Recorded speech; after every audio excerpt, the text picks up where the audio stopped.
இது தொடர்பாக பேசுவதற்காக இணைப்பில் இணைந்திருக்கிறார் தமிழ் தேசிய பேரியக்கத்திலிருந்து திரு பே மணியரசன்.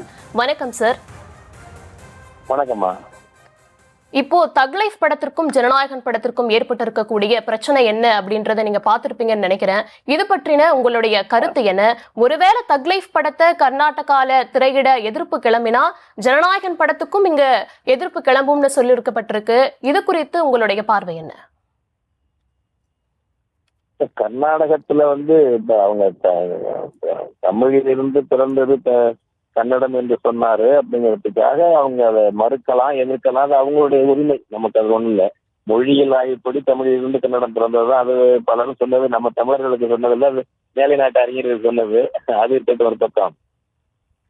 அதுக்கு மேல அந்த படத்துக்கு தடை போடுறேன்னு சொல்லி அந்த பண்பாட்டுத்துறை அமைச்சர், கர்நாடக அமைச்சர் பேசுவது, அதை ஒரு இந்திய தேசியம் பேசக்கூடிய சித்தராமையா அமைச்சர், முதலமைச்சர் ஆதரிப்பது, அது அந்த நிலைப்பாட்டை விட தாண்டி பாஜக மாநில செயலாளர், மாநில தலைவர் அந்த விஜயேந்திரா என்பவர் தாண்டி தழுவது எல்லாம் ஒரு கன்னட இன வெறி, தமிழின பகை வெறி. தமிழின பகை வெறி. ஏன்னா நான் சொல்றேன்னா, நான் இட்டுக்கிட்டு சொல்லல, தொடர்ந்து தமிழர்களை தாக்கிட்டு வர்றாங்க. நீங்க ஒரு காவேரி பிரச்சனையில 1991 சுப்ரீம் கோர்ட்டோட கருத்து சொல்லுது. அதாவது தீர்ப்பாயத்தில் ட்ரிபியூனலுடைய இடைக்கால தீர்ப்புக்கு அதிகாரம் இல்லைன்னு கர்நாடகா சொல்லுச்சு. இடைக்கால தீர்ப்புக்கு இறுதி தீர்ப்பு போல அதிகாரம் உண்டு சுப்ரீம் கோர்ட் சொன்னுச்சு. வேற இங்க தமிழ்நாட்டுல கன்னடர்களை எதிர்த்து போராடல, காவேரி தண்ணீர் கேட்டும் பொறியா போராடல. அதுக்காக கன்னடர்களை இனப்படுகொலை செய்தார்கள். அதுவும் 2016 சுப்ரீம் கோர்ட் என்ன சொல்லிச்சுன்னா, ஒரு அத்தாரிட்டி அமைங்க காவிரி தீர்ப்பு இறுதி தீர்ப்புனாங்க, அதை செயல்படுத்துறதுக்கு காவிரி மேலாண்மை ஆணையம் போன்ற ஒரு போர்டாவது அமைக்கணும்னு சொல்லிட்டாங்க. அதற்கு உடனே பிடிச்சி நம்ம ஆகலாங்க, நம்ம பேருந்து கேபிஎன் பஸ் 100க்கு மேற்பட்ட காமினி பஸ் இருக்காங்க. போன ஒரு லாரி டிரைவரை பிடிச்சி இறக்கி முக்கால் நிர்வாணப்படுத்தி கும்பிட வச்சு காவேரி கர்நாடகா சொந்தம்னு சொல்ல வச்சு, நம்ம பிஹெச்டி படித்த பையன், ஒரு பையன், ஆய்வு பையன், அவனை மண்டி போட வச்சு தெருவில் வீடியோ எடுத்து இதெல்லாம் அவங்க போட்டு இதே பண்ணிட்டு இருக்காங்க. இதனுடைய தொடர்ச்சி தான் இப்ப நடக்கிறது.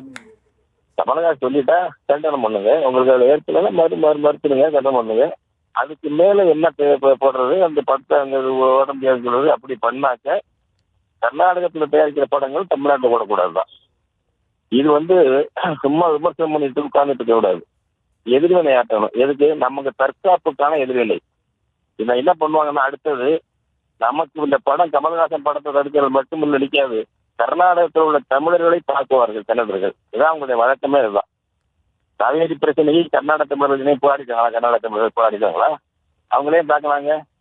அதுதான் அவங்க வழக்கம். இப்போதும் அதை செய்வார்கள். அந்த விழிப்புணர்ச்சியோடு நம்ம இருக்கிறத தவிர வேற வழியே கிடையாது. வெறுமனே விமர்சனங்கள், சட்ட நுணுக்கங்கள் பேசிட்டு இருந்தா பத்தாது.